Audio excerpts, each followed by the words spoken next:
জামাত চলাকালীন সময়ে নামাজে ইমামের কোনো ভুল হলে মুসল্লিরা যদি তাকবীর না দেয়, জামাত শেষে ভুল হওয়ার কথা না বলে, তাহলে নামাজ হবে কিনা?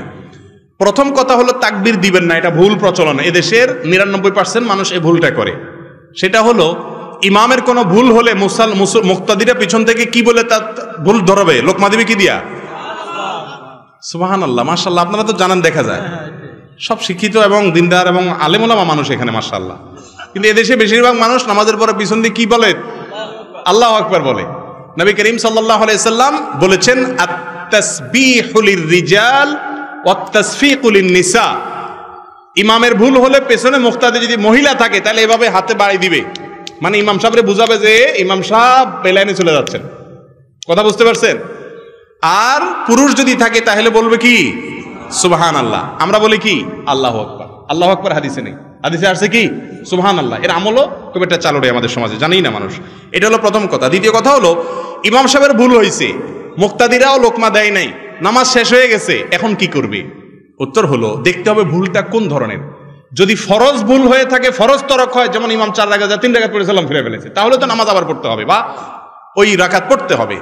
আর যদি ওয়াজিবের ভুল হয় আর সবাই কেবলার দিকেই ফিরে থাকে, তখন স্মরণ হয়, তখনও যদি লোকমা দেয়, ইমাম সাহেব যদি কি করে?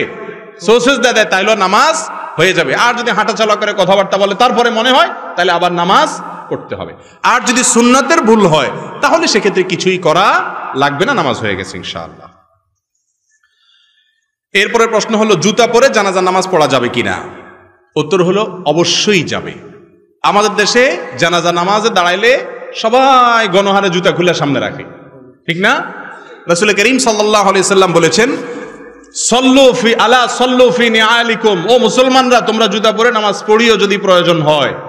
কারণ ইহুদিরা জুতা পরে নামাজ পড়ে না, জুতা খুলে নামাজ পড়াটাকে জরুরি মনে করে। তোমাদের কখনো ঠেকায় পড়ে গেলে দরকার হলে জুতা পরে নামাজ পড়তে পারো। জানাজা নামাজ তো বাহিরে পড়া সুন্নত, মসজিদে না। তো বাহিরে নামাজ হলে জুতা পরেই নামাজ পড়ার কথা। তবে হ্যাঁ, জুতার নিচে যদি নাপাক থাকে, আপনি একটু তলা দেখলেন, নাপাক আছে দেখলেন, তাহলে জুতা খুলে রেখে আপনি নামাজ পড়েন, বা খুলে তার উপরে নামাজ পড়েন, নামাজ হয়ে যাবে। কিন্তু যদি দেখেন যে না, নাপাকের কোনো আলামত নাই, মাটি কাদা তো থাকবে, এটা তো আর নাপাক না। মাটি কি নাপাক? অতএব মাটি ধুলাবালি থাকলে ওইটা নিয়ে নামাজ পড়া যাবে। নাপাক দেখলে সেটা শুধু খুলে রাখবেন। আর আজকাল নাপাক কোথায়? আগে তো যেখানে সেখানে পায়খানা করতে মানুষ, এখন তো আলহামদুলিল্লাহ সব পাকা পায়খানা, যার কারণে যেখানে সেখানে তো নাপাক থাকেও না। যদি থাকেও, পরবর্তীতে জুতা কত জায়গা দিয়ে হাঁটতে হাঁটতে ওইটা মুছে আলামতও শেষ হয়ে যায়।